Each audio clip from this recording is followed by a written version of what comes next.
Gospel Reflections for Easter Sunday, 4th of April 2021. The Gospel text is from John chapter 20 verses 1 to 9. The main focus of this Gospel reading is this: each one of us can become the beloved disciple of the risen Lord by the intensity of our love for Him, which enables us to run faster for Him or for His cause than before, and recognize His powerful presence in all situations. In brief, running faster for the cause of Christ and becoming His beloved disciple. From today's Gospel text, we come to know how three disciples of Jesus, Mary Magdalene, Simon Peter, and the beloved disciple, respond to the reality of the resurrection in three different ways. First, Mary Magdalene is presented as a faithful disciple whose lifelong desire is to constantly look for or seek after the Master, according to John's understanding of Christian discipleship mentioned in chapter 1, verse 38. Here, Mary of Magdala is a woman disciple who looks for or seeks after her Master even after death. She must have been shattered by the shameful death of her Master on the cross, and must have felt emptiness within herself at such a loss. Not only that she experiences physical separation from Jesus, who had touched her life so much, but also her spiritual darkness, because she has not yet come to the light of faith in the resurrection, by which she can see the presence of the risen Lord in every dark moment of life. That is why she is here presented as a woman disciple who is at a great loss and in utter darkness, going in search of the light of the risen Lord. Like her, whenever we experience emptiness and meaninglessness of life, we resemble that empty tomb. We expect God to take away our emptiness miraculously without following the path of seeking after the Lord like Mary Magdalene. We do not constantly seek after the Lord. Instead, we seek after power, position, money, etc. When this thing happens, when our stones are not taken away and what we desire does not happen, we lose patience and dilute our faith in the risen Lord. We dilute our faith that Jesus is alive and is present in every situation.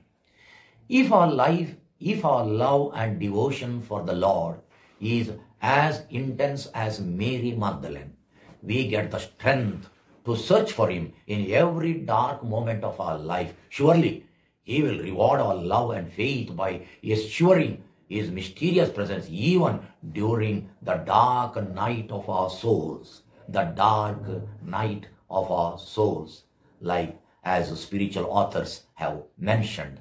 If we firmly believe that Jesus has risen indeed, we can see the presence of the one who is living everywhere and in every situation with the eyes of faith. Even when we are walking in the valley of tears, the moment we allow evil forces or forces of death to take control of us, we are cut off from our life's source, that is God, and become a rudderless ship. Let us invoke the power of the risen Lord in total faith so that we can remove this stone or obstacle to faith and give the strength to win a decisive victory over forces of death. The second character is Simon Peter, who is presented in this gospel text as a disciple, as the one who is slower in believing than the beloved disciple. His relationship with the Master has undergone ups and downs. He is very much shattered for another reason. His failure as a leader. His failure as a leader. His cowardice had led him to deny his Master.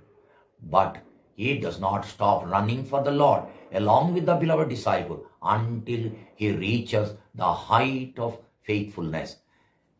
Is this not our story too? In spite of our occasional failures and unfaithfulness, we are called to be another Peter, called not to lose hope and not to stop running for the cause of the gospel, for the Lord's mission. We hope that one day we shall overcome like Peter.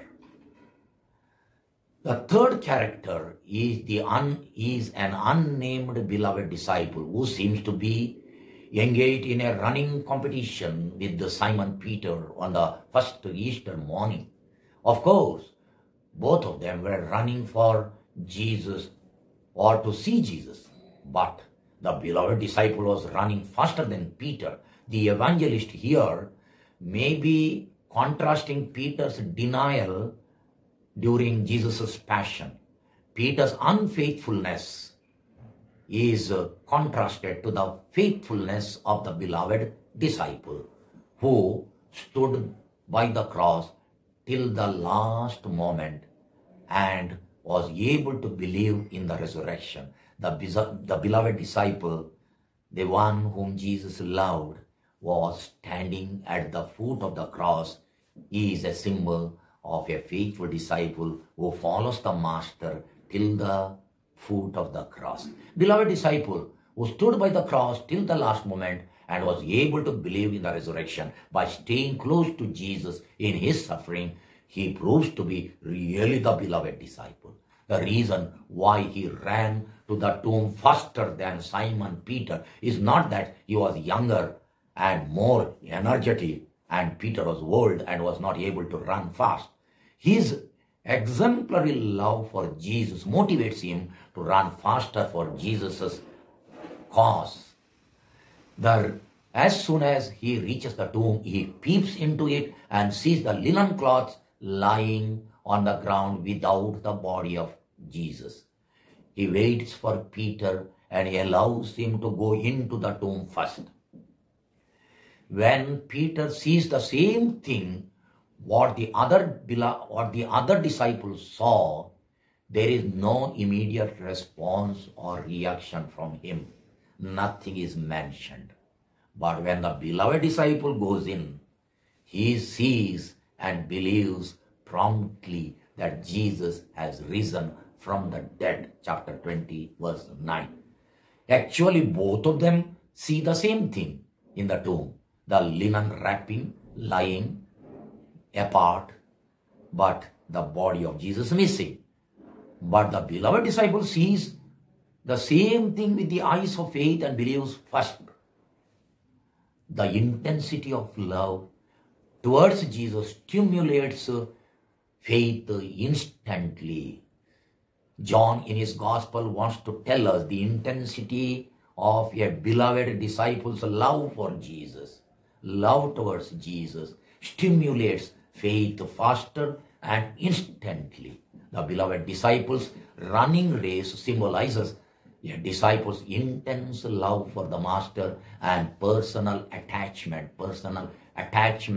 to his cause. Sometimes we do not know exactly and actually for whom are we running. Where is the cause and where is the finishing line? We are not sure sometimes. We madly run here, there, for this thing, that thing.